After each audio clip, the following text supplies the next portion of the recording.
Michel et moi, nous avons la même idée. Nous cherchons la perfection. La perfection dans la musique, dans la technologie et ici la perfection dans le cristal. Il y a 40 hommes qui travaillent sur cette pièce. C'est une pièce limitée. C'est une pièce qui porte l'emblème de René Lalique, le masque et les perles. C'est un petit peu la rencontre du cristal et de ce que pourrait être le cristal sur le plan sonore, c'est-à-dire la qualité ultime, à la fois sur le plan technique et acoustique et à la fois sur le plan esthétique. Et vous assistez, comme moi d'ailleurs, à l'aboutissement de ce rêve, qui sont les premières chaînes hi-fi Lalique, qui est un projet absolument unique au monde, puisqu'il n'y a jamais eu jusqu'à maintenant de collaboration entre deux secteurs artistiques, celui de la musique et celui du cristal.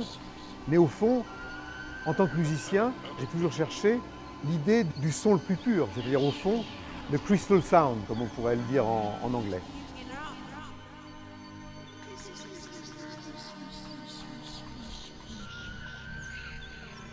Il se trouve que j'ai un lien aussi personnel avec le cristal, c'est qu'il y a un instrument très rare qui s'appelle le cristal Bachet, qui est en fait un luthier qui, dans les années 40-50, a mis au point des instruments qui sont des instruments de verre, mais au lieu d'avoir des touches, on a des tubes de cristal et qui sont amplifiés par des haut-parleurs en inox.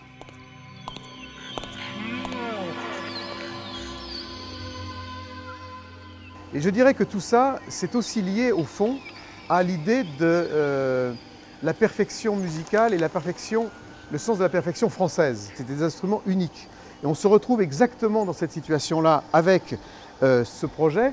Donc il y a à la fois l'idée de la pureté dans le cristal et dans le son, mais aussi l'idée de la collection, c'est-à-dire de l'objet unique.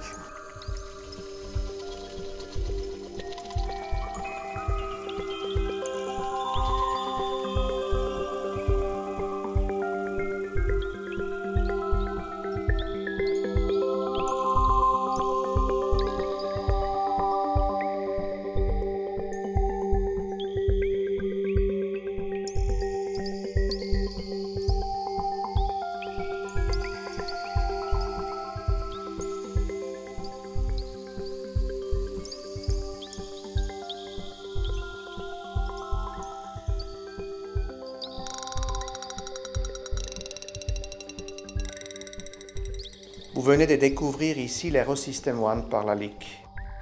C'est le stade ultime de nombreuses étapes de fabrication et de contrôle. Les hommes, sculpteurs de lumière et de son, ont créé cette œuvre contemporaine. L'Aerosystem One est la synthèse parfaite de la haute technologie et de l'artisanat d'art.